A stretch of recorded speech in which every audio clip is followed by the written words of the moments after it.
We are so back and we are live. 96 days on since our final day victory against Shrewsbury Town. Countless player departures, lots of new faces in the building, a crazy World Cup and a fans forum and thrown in for good measure. Almost ready to welcome back competitive football to Priestfield.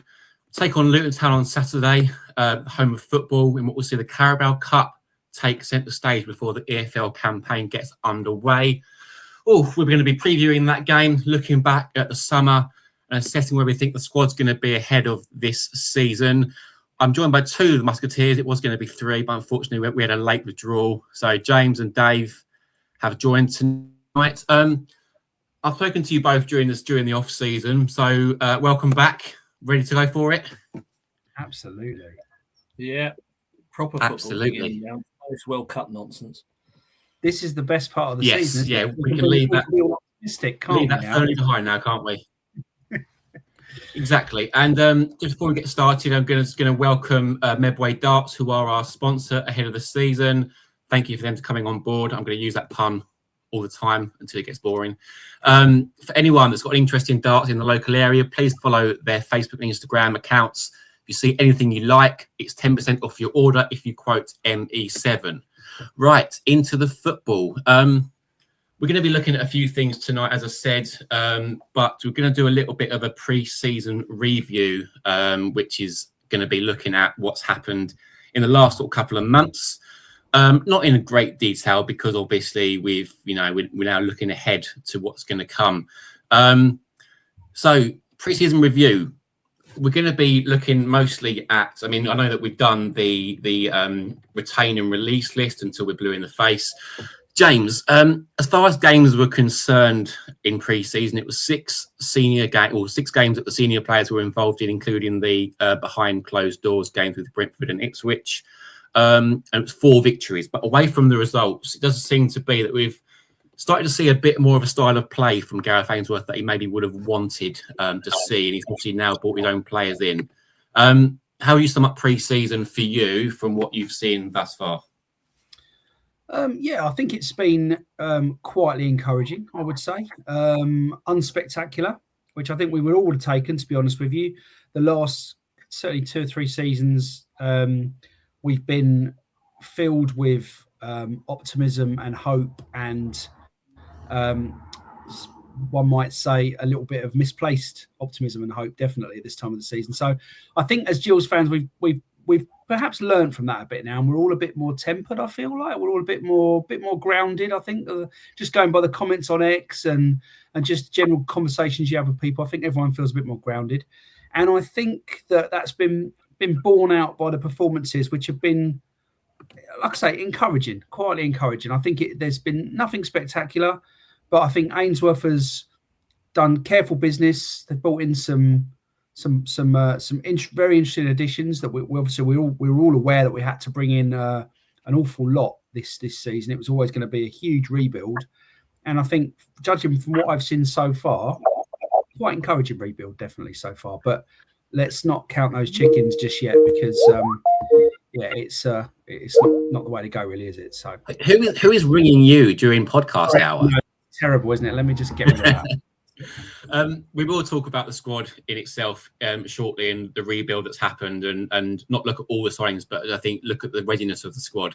Dave, as far as you're concerned, you and I were at everything together, and I managed to see the sort of Charlton and Millwall games. What have been your thoughts on the performances in pre-season? Anyone stood out for you, whether they're new or the existing supporting cast? And does pre-season really matter?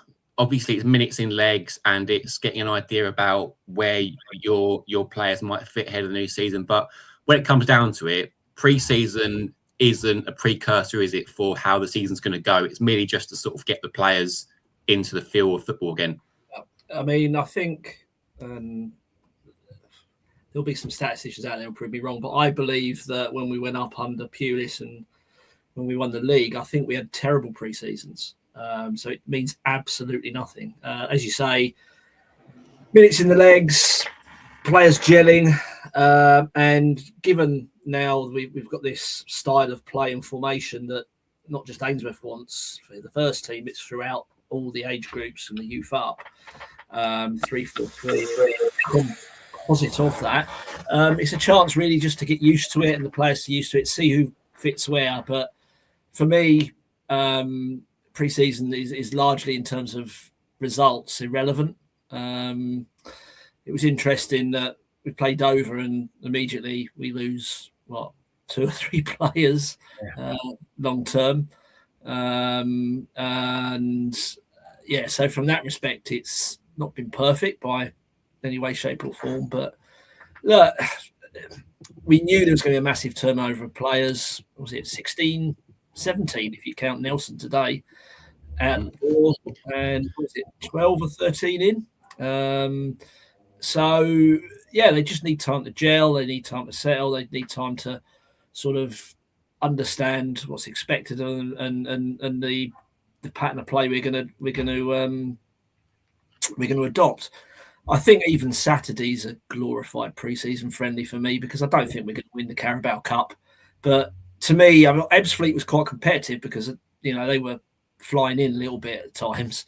But this is what I would call a competitive friendly. Whilst it'd be great to win, opportunity of getting a big boy in the next round. It's all about performance for me and actually seeing how we perform and hopefully create more chances and look a little bit more offensive and a little more threatening going forward. And we'll certainly talk about Luton later on. And I think a lot of people are in the same boat as you, Dave. I don't know about you, James, where it comes to the feel of it. It's obviously the first time that the EFL Cup has kind of taken priority in terms of the fixtures over the league. It's a strange one, I think, on a Saturday afternoon to be looking at the Cup first round. Pre-season, James, in terms of Gareth Ainsworth, he's been, for those that are at the forum or have watched it back eventually on Gills TV, sore spot for some people. Those that watch it back will kind of pick up on the fact that Gareth's been very hot on the fact that he is confident that the players that he's brought in are very much his players. He mentioned the ones before that have left. A lot of them weren't his guys, to use his term. We started to see a little bit more about the style of play and the aptitude of the players that he's brought in. Massive importance on pre-season in terms of making sure that he's got the right people in. But how difficult must it be to bring in 11 or so players, if you include, Sheldon Kendall, who's the most recent acquisition, and go, I want you to learn the way that I play in the next sort of few weeks to get yourself up to speed. Whilst also bearing in mind with fitness and playing against different levels of opposition, how hard would it be? And will that be a factor in how quickly we start the season, that you had to bring so many players in to adapt to his style? Yeah, it's incredibly difficult. I don't think we can underplay how tough a job he has got and has had. I think he's done well though to mitigate that by bringing in some players that already know what's expected of them. Obviously, we have 1 or 2 here already who know exactly what they need, what's needed as well. But I'm thinking about players like Freeman coming in. Knows exactly what Ainsworth's about. He knows exactly what's needed from him. So that's really good. And I think bringing that sort of experience in, obviously McCleary already being here as well, another one who knows Ainsworth very, very well. I think he's done quite well to kind of sprinkle those players in, and they'll help the new ones along, to be honest with you. But having said that, it is still, yes, a very, very challenging situation we find ourselves in. Let's not beat around the bush. Pre-season, it's been and gone in a flash, hasn't it? Since the World Cup finished and now the season starts on Saturday, effectively, that seems to have flown by, and so he can't really have had too much time with all of these players as a group. But from what we've seen, obviously, I know you can only go by what Ainsworth says and what we see on the social media and stuff, but they all seem to have gelled really well. They seem to be getting on as a group. I think it was Freeman who said the other day that he's never been fitter. The fitness is incredible, which is something you really like to hear, because obviously we've had our issues there, I think, definitely. And this, as Dave quite rightly said, this pre-season alone, we've had a few walking wounded and a few that have gone sick early doors. So that's good to hear, definitely. But we're not going to know until I think Saturday will be the first really, really good indication of where we are.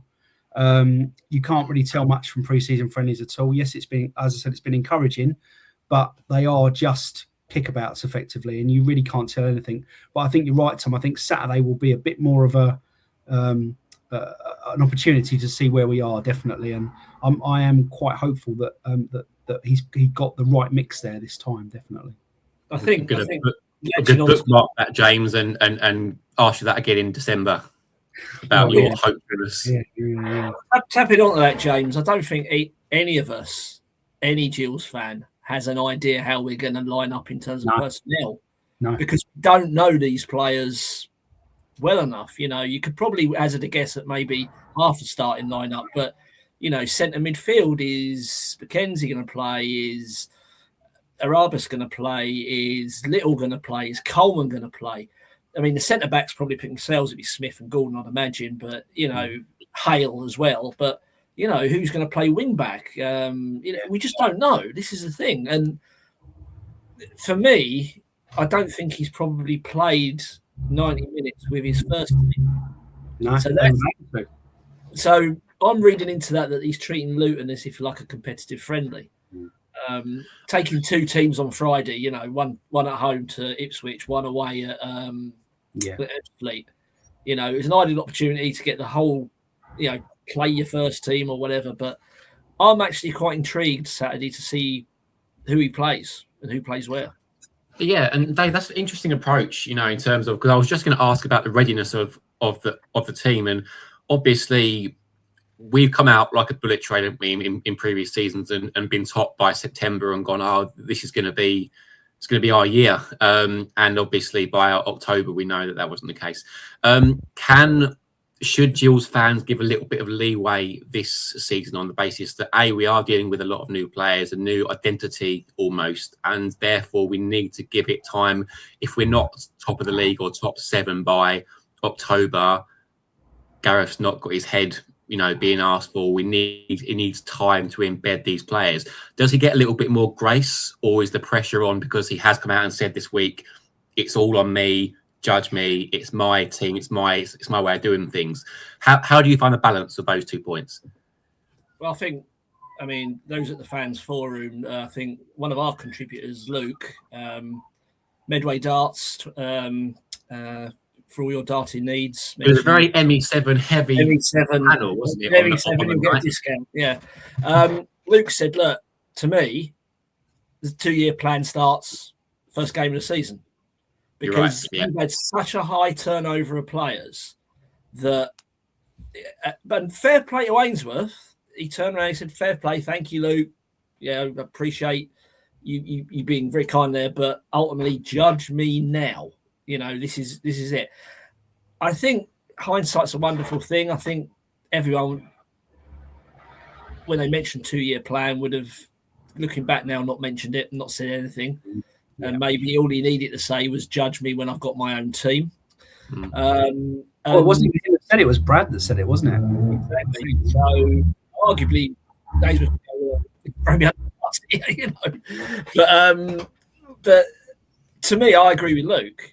I mean, I don't see how you can say, right, we got rid of 16, we brought in 11, 12 when we get this emergency goalkeeper, and he's talking about another one as well, so it could be 13. That's an incredible turn. That's nearly 30 players in terms of a turnover. You cannot expect a team to just hit the ground running and power up that league. So I think this season we will not start off like a bullet train. I just hope we're difficult to beat. We look competitive and we create chances. Listen, I think you said about tempered expectations, James. I think we need to have tempered expectations. And I think good we have tempered expectations, because you look at you look at certain people on X, social media, Facebook, even the mental Kent Online message board. It's all reactionary. I think the mood has been a lot calmer, and there seems to be a little bit more patience. This is a rebuild. So I think, yes, we're we're ready for the season, but I don't think hitting the ground running is going to be incredibly difficult unless all these players are superstars we don't know about, and I think a couple might be. I don't think we're going to take this league by storm. I think gradually, I think we'll improve and get better and better as the players gel and they fall into the positions. Ainsworth says, well, actually, these are my starting players. Then you've got the injuries to throw in. Yeah, for me, I think it's actually quite fascinating that this year, no one's going, oh, we're going to go up. We ain't got them stupid gifts for the boat, HMS Pistol League. None of that. It's all 10. Yeah, anyway. Ready to go, yeah. I think we always say, don't we? Let's give it 10 games. That seems to be the mantra every season. I think this year that is more relevant than ever. I think we've got to give it 10 games. We've got to see where we are after 10 games, but more importantly, not where we are in the league, how we've played, how the group has gelled. Have we put some performances together? Yeah, we're probably not going to win every game. That's fine. But are we still in touch? Have we put played some good football? Would be really nice as well. But has the group gelled? That's what we can see after 10 games. And I think this season more than any other, we've really got to give them that time. And then once that's gone, then we can get the knives out. It's fine. Exactly. Yeah. I'm back in Ainsworth, and I think with Brad and Shannon, I don't think it's 10 games. I thought you've got to give him the season. Unless something goes drastically wrong, you've got to give him the season. At least game 11. And then see where we are half time in game 11. Well, test one really is for the wheels not to fall off in the winter. Really, that let's be in touch in January, February. Let's still be in touch. Thereabouts. There's always one team that comes from nowhere and rips it up in the second half of the season. I would like us to be under the radar because let's face it, we were the unbeaten run last season. The year before that, we were top of the league, winning 1-0 every single week. We were the ones to look at, and that ultimately plotted our downfall because we were the ones that were, teams coming to us and trying to get a 1-0 win and shut up shop. That's what we want to be that way to other people. Let's not forget that this is an incredibly difficult league. I think it's harder than last season. You've got teams coming around like Rotherham, Port Vale, Bristol Rovers are going to be strong. York City, you can't write York either. York, Rochdale, 100 points. It's crazy strong, and for a team who've had a turnover of players, of up to 30 players, nearly 30 players turnover, to actually be in a conversation about being up there challenging rationally and bookmaker. Well, I don't know what odds we are, but you're going to get good odds on Gills going up, I suspect. But listen, for me, I'd like us just to play some attacking football and just be difficult to beat. 100%. Not too difficult to ask for, is it, Jave? I've only been asking for it for the last 4 or 5 years. But yeah, sometimes even longer. So let's talk about the squad then. Squad assessment. Let's not go through all the players, obviously, because we'll be here forever. But in some key areas, I mean, one thing we can specifically say is that Gareth has elected for a younger and fitter squad, players with probably more potential. Last season, a lot of experienced players came through the door. Obviously, we had a lot of players already in the building. I think he said Dave, didn't he, on Monday that Tuesday that you had 30 senior players on the books at any one time last season, which was just frankly ridiculous. And let's face it, we put a lot of young players in, which meant that those senior players that were out of favour were even more useless in that respect. So we knew that he was going to go for a smaller squad. We know that he's gone for players that are multi-positional, more rotation involved. We've seen that a lot anyway in pre-season. Let's look at some of the areas then. So let's start at the back in between, because we've obviously had a changing goalkeeper or changing goalkeepers. I know. Now, we head into a season with Ollie Wright as our permanent number one goalkeeper that hasn't played a minute of football yet and is unlikely to play on Saturday. Injuries were mentioned by the man in front of us, or in front of me rather, on Tuesday, and got a very long-winded answer, didn't you, Dave, about that one, about the fact that injuries, and it sort of went on to a recruitment question for those that have seen it back. Yeah. Injuries can't be helped. They are systemic in a lot of ways, but Ollie Wright appears to be a individual injury. Lennon McLaughlin is going to be out for a while. He was obviously pictured post-surgery. No, so it does leave Tate as our only senior goalkeeper, and I use that in a very inverted commas. So we might be going into Luton with an emergency goalkeeper in play. Not ideal, but yeah, your thoughts, James, on the goalkeeper situation. I know you grimaced inside and outside when I mentioned it. So tell us what you're thinking. Well, you and I I think we did the very first show after the season ended last year. And that's why I come to you first of all, yeah. We highlighted the goalkeepers, didn't we, on our first show? And I think I said then, and I stood by this comment all the way through the summer, is that the marquee signing we need to make is a experienced, maybe championship number 2 goalkeeper to come in and really make that number 1 spot his own. I get all the comments about Wright potentially being that goalkeeper, but potential is only potential. Obviously, the injury blows it all out of the water anyway, because we haven't seen the guy. Nobody knows what he's going to do, what he's going to bring to us.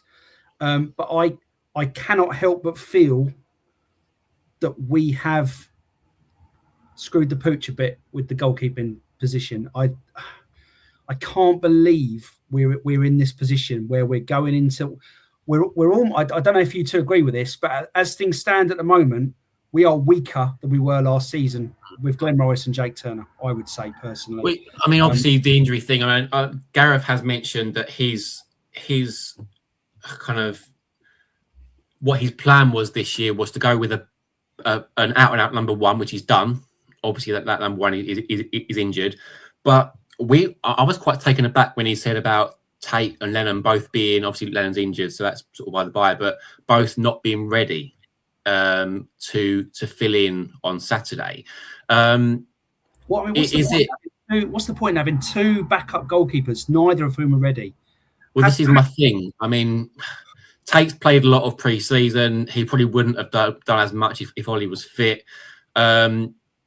I know that the lone goalkeeper rules stipulate that unless your remaining keeper has played more than 5 games, they are deemed to be, I guess, not an experienced professional goalkeeper or senior goalkeeper.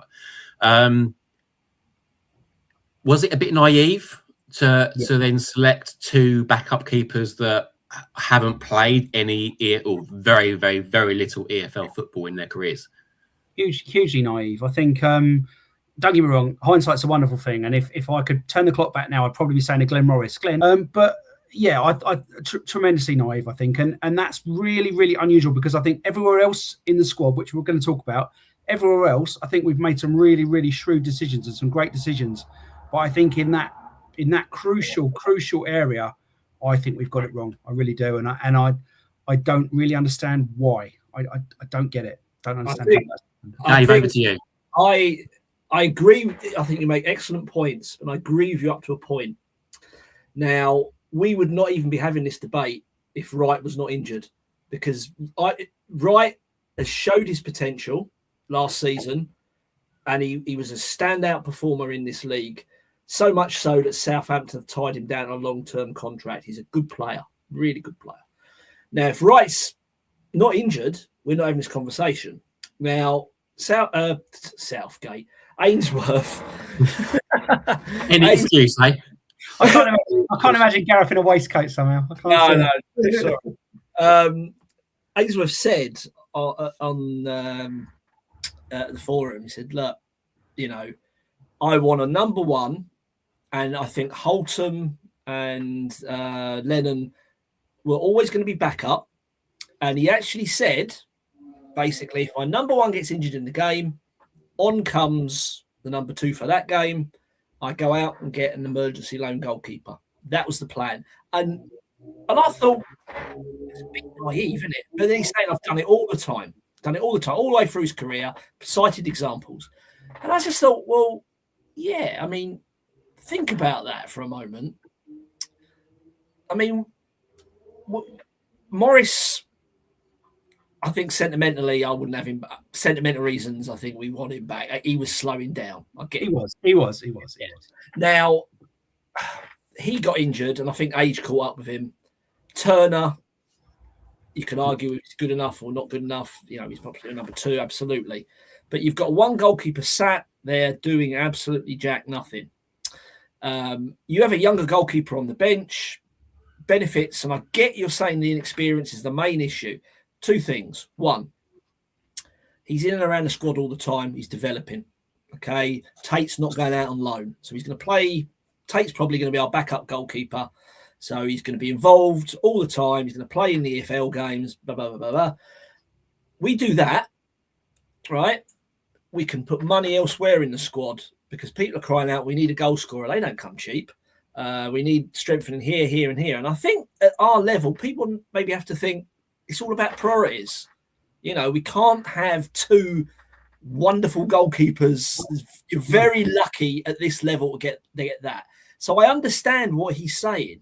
And it's worked for him in the past. So why would it be any different now? But I'll go back to the point. Wright's 100% fit. We're not having this discussion.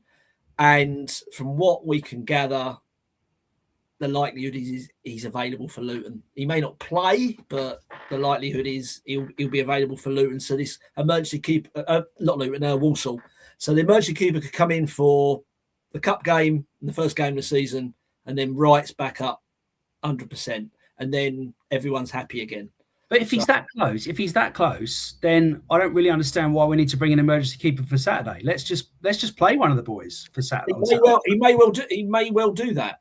He may well play Tate Holton.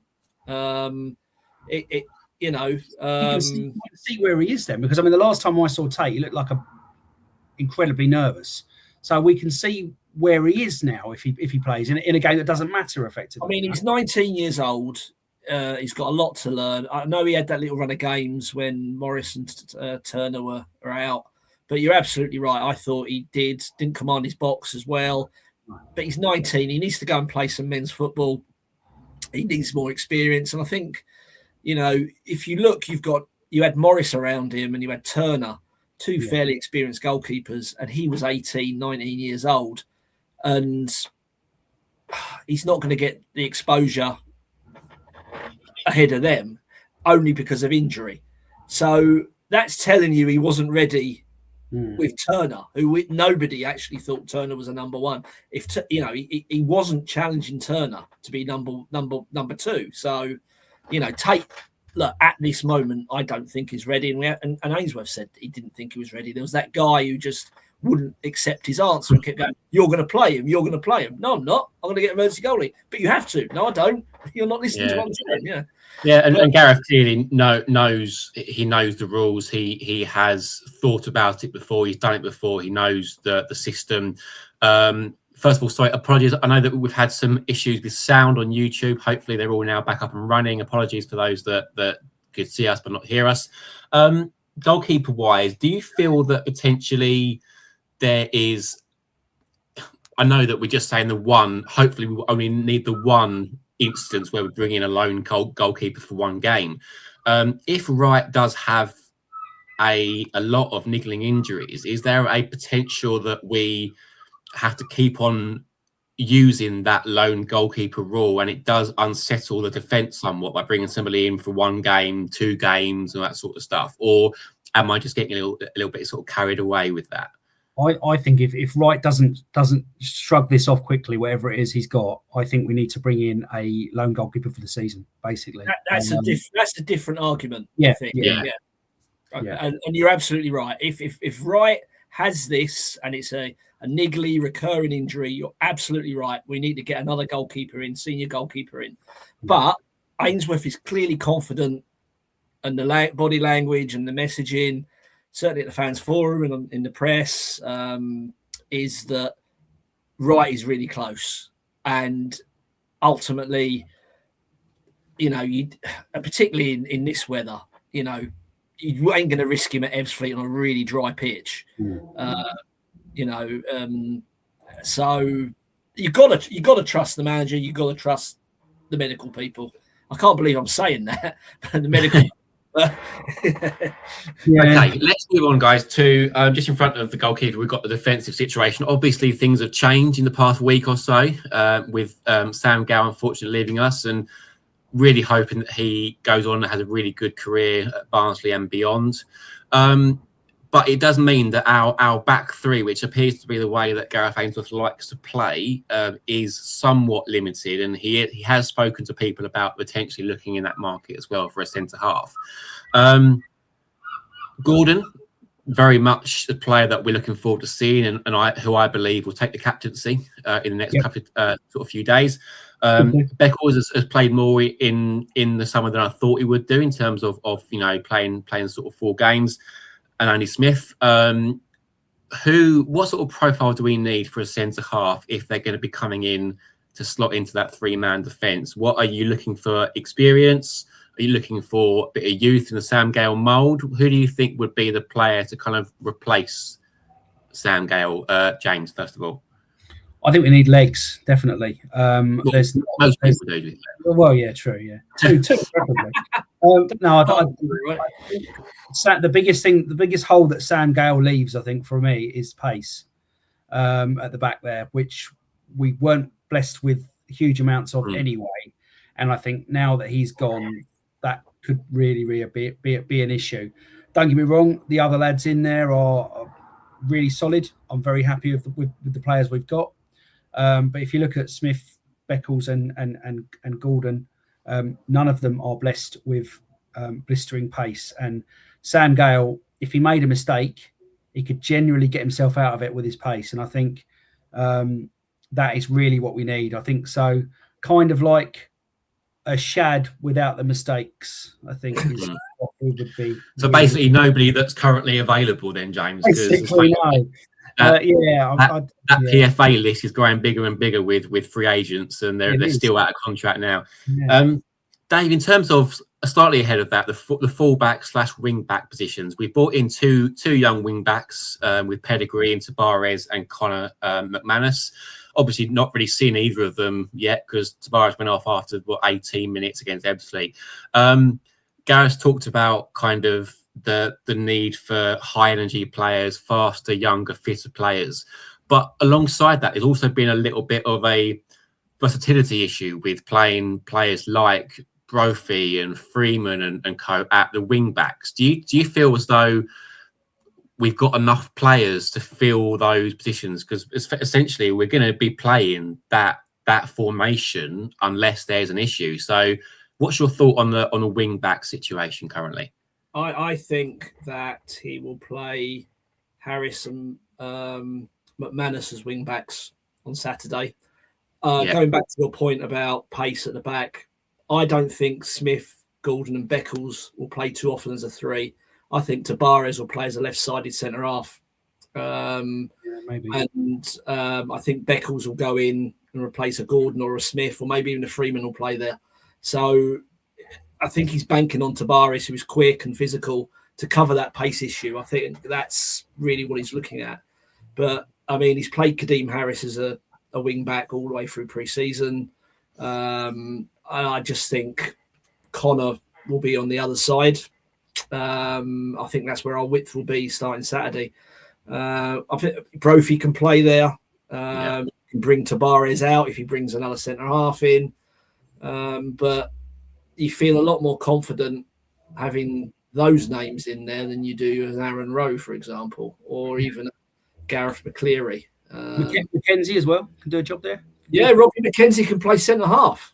I don't think he's a wing back. I'd play him as a centre half. Yeah, certainly. And that might even be an option, given that we'll talk about midfield in a minute. But maybe, it'd be Gordon, Smith, and McKenzie. You don't know, but I don't think McKenzie's a wing back. A full back, get that. Yeah. I think McKenzie as a 3 is a good player, but he's always done a good job there when he's played in the 3. Yeah, absolutely. But you haven't got that natural left-sided, left-footed balance or left-sided balance. But McKenzie can bring the ball out of defence, which Sam Gale could do. I mean, you're more talking about qualities. I think we've got leaders there now at the back. You've got Beckles, you've got Gordon, Freeman if he plays in there, even Robbie. So I mean, we've been crying out for leaders. Yeah, I think it's definitely covered that, haven't we, this pre-season? And I think, as Joe, just sort of my last comment about the defenders is, I think the best defences in recent years have been part of a three. I think about Masterson, Tucker, and Aimer in there. I know that Aimer had a lot of critics, but Aimer, Masterson, and Tucker were a very good defence in that season that we almost stayed up. And I think we've almost had to have a three in there to negate, to sort of cover some of the issues of your likes of your Rogies and that. We didn't concede a lot of goals with those three. No. We didn't score, did we? Yeah, we just couldn't. Bottom end for goals, we were quite high up for conceding. Yes. Listen, sum it up. I think defensively, that's the strongest part of the pitch for us. Yeah, I'd agree with that. James, ahead of that, one player that has stood out to a lot of fans is Zane Alvarez. Obviously, came in a bit under the radar from Brighton. Again, you're not playing at Brighton's PL2 team if you're not a good player, realistically. And obviously, a lot of those will probably go into their first team at some stage. Doesn't possess the stature that I think a lot of people would look at, but hasn't ever sort of shied away from a tackle. Now, with a defence that with a midfield that we bemoaned a lot last season for being quite slow in out of possession and very similar. We've not seen much of Little this summer, obviously through injury. So Alvarez will kind of be the main linchpin in there. What have you made of him from what you've seen? Probably the biggest highlight for me, to be honest with you, I would say. As you said, he came hugely under the radar. I don't think too many people batted their eyelids when he signed. I think we all a bit like, who, what? But yeah, he's been fantastic. As you say, strong in a tackle, tenacious. He's got pace. Every single attribute that you want from that position, I think. And I think I've been really, really, really impressed with him. And for me, he's at the moment one of the first names on the team sheet in my 11. He certainly will play. Obviously, I think the thing for him is transitioning now from PL2 matches into, and playing obviously in the EFL Trophy to then playing 40 times a season for a League Two that have struggled, a League Two side that have struggled with midfield in recent years. And Dave, ahead of him even further, we look at the striker situation. We sort of played more of a 3-4-3, haven't we, in pre-season, with kind of Hale and Palmer Holden and Goodwin all sort of kind of rotating a little bit. And we've not really seen an out-and-out front two so far. But if we were, would you imagine that Goodwin and Hale would sort of take the front two? Or are we seeing more of kind of a front 3 or 4 that can play in different areas? Obviously we've got Brophy that can play wide. Kendall, I assume, will play wide. How do you sort of assess those 4 positions going forward? Right. I mean, I genuinely hope we don't play Hale out wide. Don't need to now. For me, I think what he'll do, he'll have 2 in midfield, and then he'll have a 10, and then I think he'll play Goodwin and Hale. Goodwin and Palmer Holden if Hale's not injured. I think we'll miss a striker as well. I also think he'll play Kendall through the middle because we're blessed with wide players, and Kendall said he can play anywhere across the top. And I think his blistering pace, which we hear about, could be a really good option coming off the bench. So for me, I think the 3 will be a 10. And you look at, and I think it will be Brophy at the start of the season, but you've got Brophy, Dak, and Antwi. Brophy, I don't know what's happened to Antwi might not be a real person. We're yet to decide on that one. He's the new Matt Willock. Yeah. I mean, even Dak's the same. I mean, go on, Dave. Go on. You want to go on, Dak? Go on. Here you go. Mate, listen, I get it. It's come through. Great, lovely, talented player. I get it. And Ainsworth's banged on in the fans forum about not signing players in the red, green, amber, red. We'll risk the amber. Bradley Dack is red. I don't care what you say. Bradley Dack is red. I think he convinced a few of us last season that he wasn't anymore. I think we thought, oh, he's over this injury. Right twice a year. I mean, yeah. Look, I want to fit Bradley Dack. Fit and firing Bradley Dack at this level is going to be the perfect number 10, right? But let's face it. The question is, and it's a fundamental question, are we ever going to see a fit Bradley Dack, a durable Bradley Dack? I don't think so. And it pains me to say it, but listen, if it wasn't Bradley Dack, right, everyone would be, if it was, say, Antwi, everyone would be on him. Yeah, he's injury prone. Why have we done this? Why have we signed an injury player? It's Andrews Mark II. You know, why did we sign him injured? Blah, blah, blah, blah, blah. You know, Dack's got more quality than Andrews, obviously, but it's the same thing. And because it's Bradley Dack, he's got a free pass. But he did play a lot last season, Dave. He did play a lot last season, didn't he? I get that. But he didn't play the first season, and he's injured now. He's got no pre-season under his belt. He's got 15 minutes. And now he's going to be playing catch-up.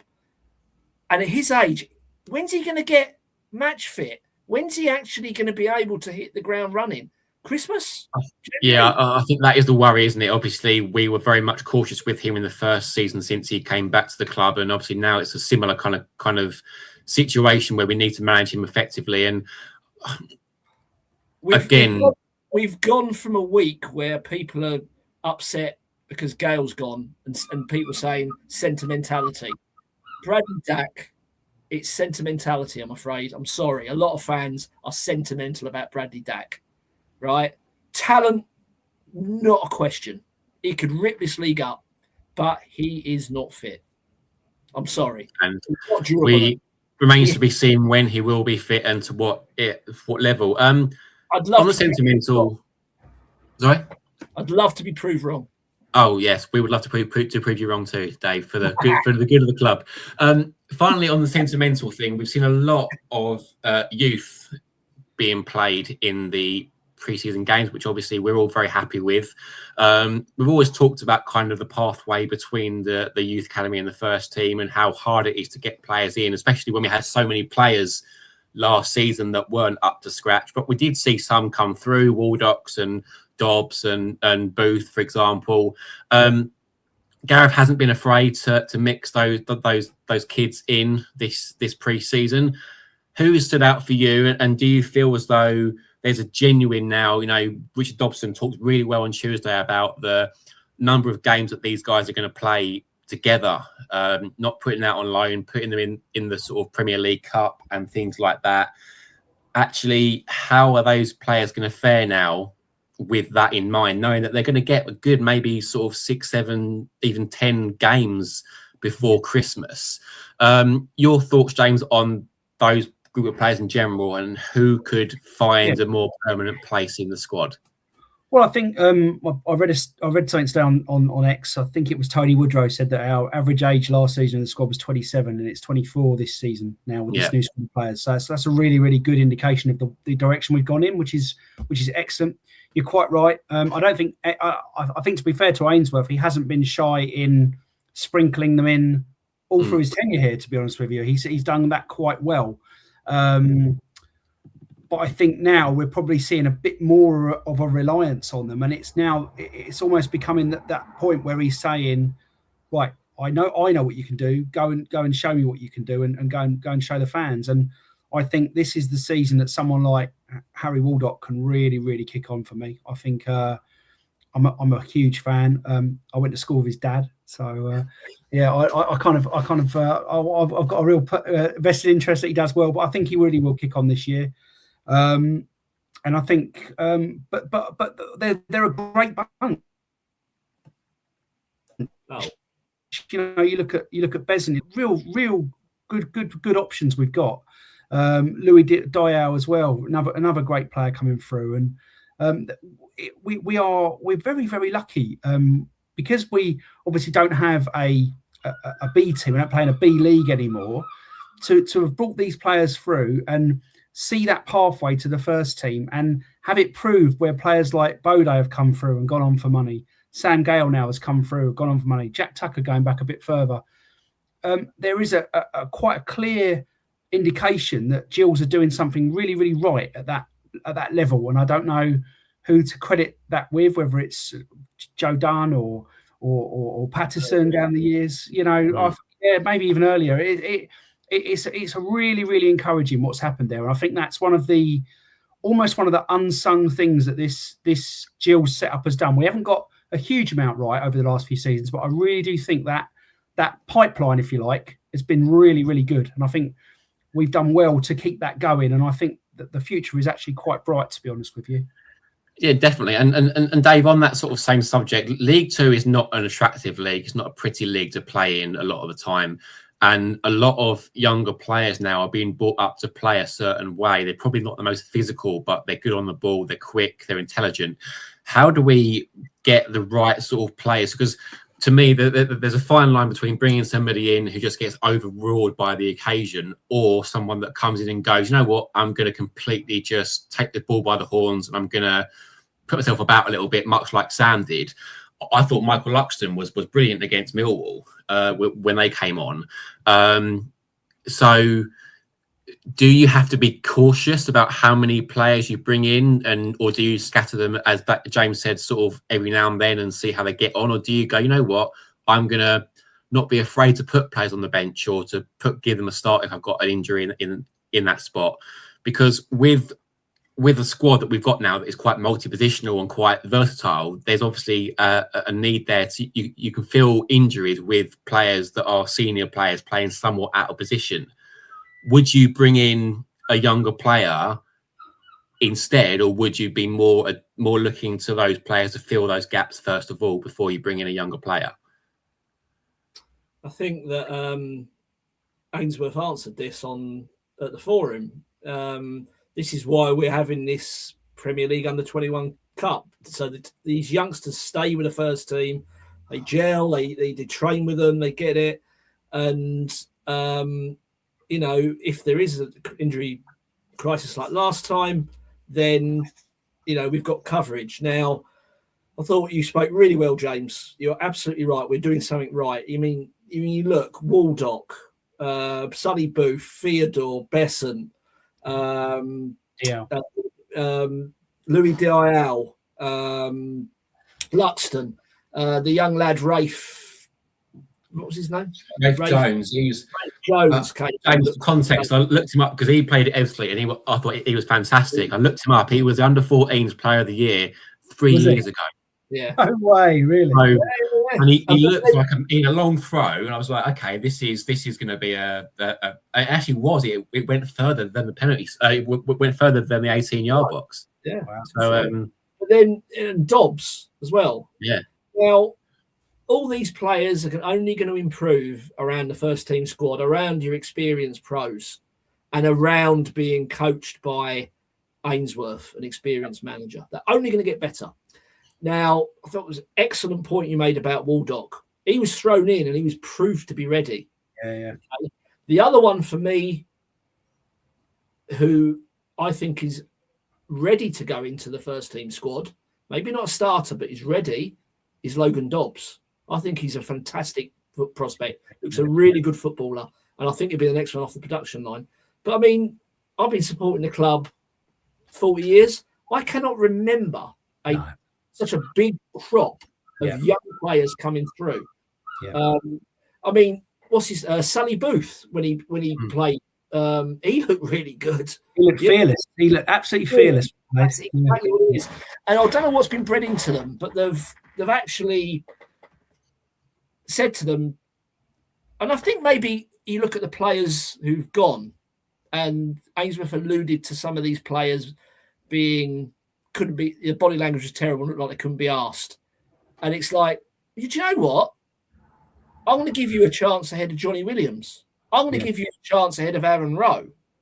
I'm going to give you a chance ahead of Josh Andrews. And they're like, Jesus, these are seasoned pros. Yeah. He trusts me.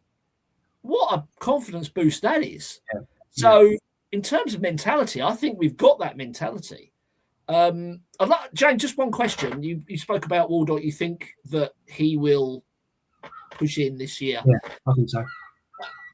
I mean, the central midfield position, we've got Little, Coleman, Nelson went today, Alvarez, McKenzie, and Freeman, and Waldock. Yeah?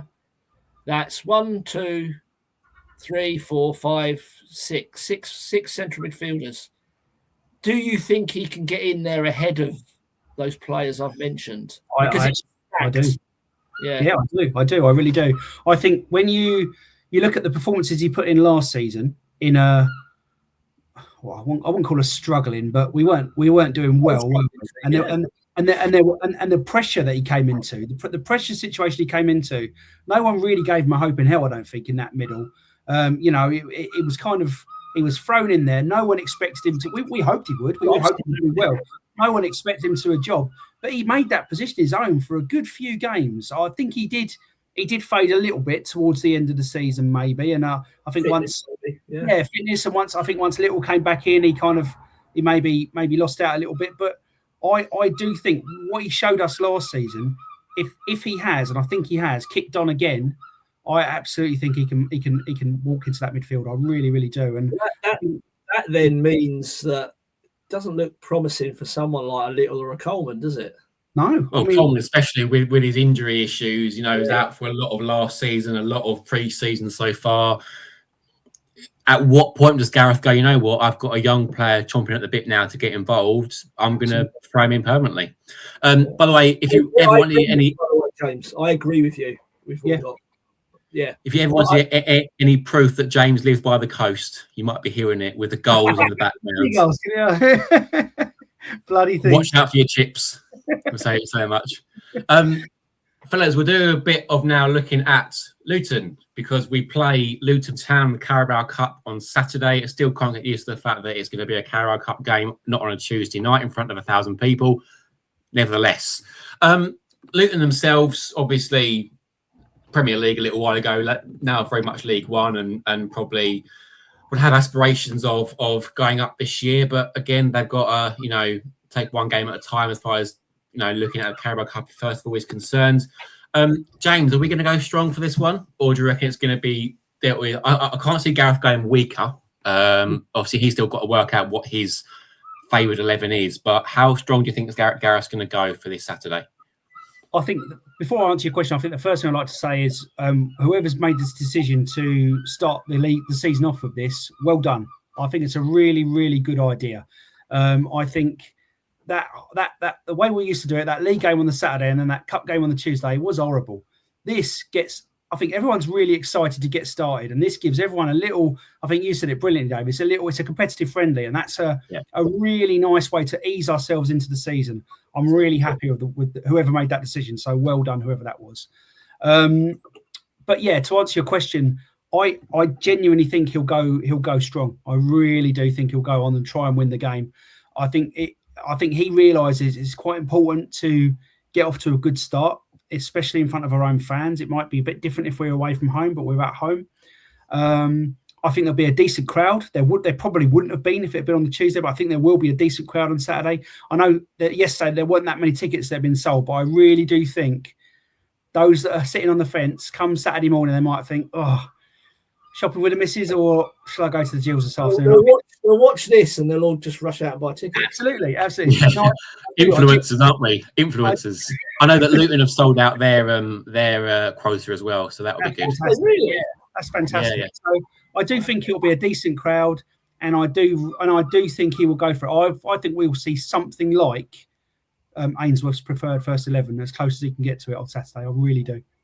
Your point, Dave, same to you. Yeah. I think James's point, which we both have alluded to about it being a competitive friendly. This is probably Jack Wilshere's first chance to get his full 11 out there, because what it does do, it allows you to say, right, okay, it's a competitive game, but we ain't going to win the cup. But for both of us, it's league, but it's an opportunity to get our first 11 or go strong and get them on the pitch. So I'm expecting both teams to go incredibly strong. I think this is going to be a really good test for us because let's face it, Luton will be looking at promotion. That's got to be their aim. And I mean, Jack Wilshere. I need to wheelchair. Jack Wilshere. That's not far off. Jack Wilshere side is going to be probably in his own mould. Dynamic. trying to get on the ball, trying to move forward. Competitive, and I think it'd be a good game. I really do think it's a good game, and I think it's a game that we need. I think in terms of, everyone said, "Oh, why can't we get like a Premier League team down there?" What purpose is that going to serve as a pre-season friendly? This is perfect. This is ideal. It's competitive.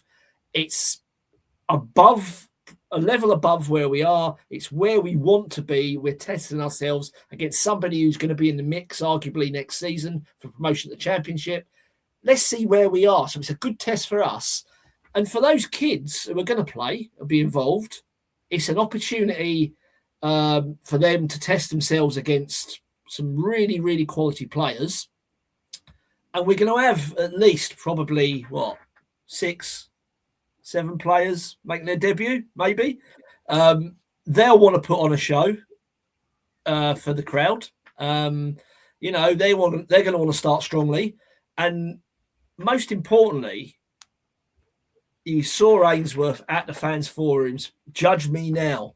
Judge me now. And he'll want to win. He'll want to win on Saturday. Want to put this show on because now there's no excuses. It's all about, the season starts here. As Luke said, the 2-year plan starts here.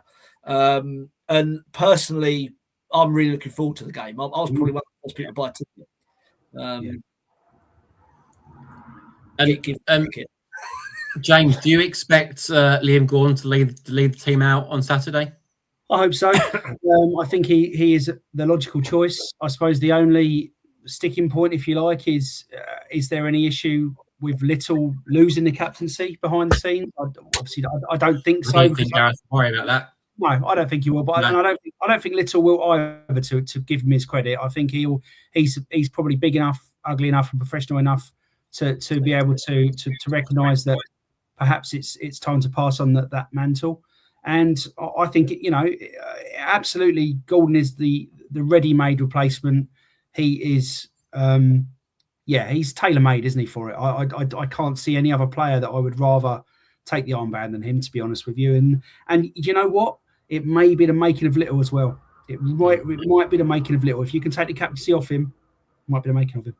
I'm reading Roy Keane's book at the minute, and there's a section on it about captaincy, and he said captaincy, when I was captain of Man United, a lot of it was ceremonial, behind the scenes, organising nights out, bonding, blah, blah, blah, blah, blah. He said, it's not about being captain, it's about being a leader. And he said that team was full of leaders.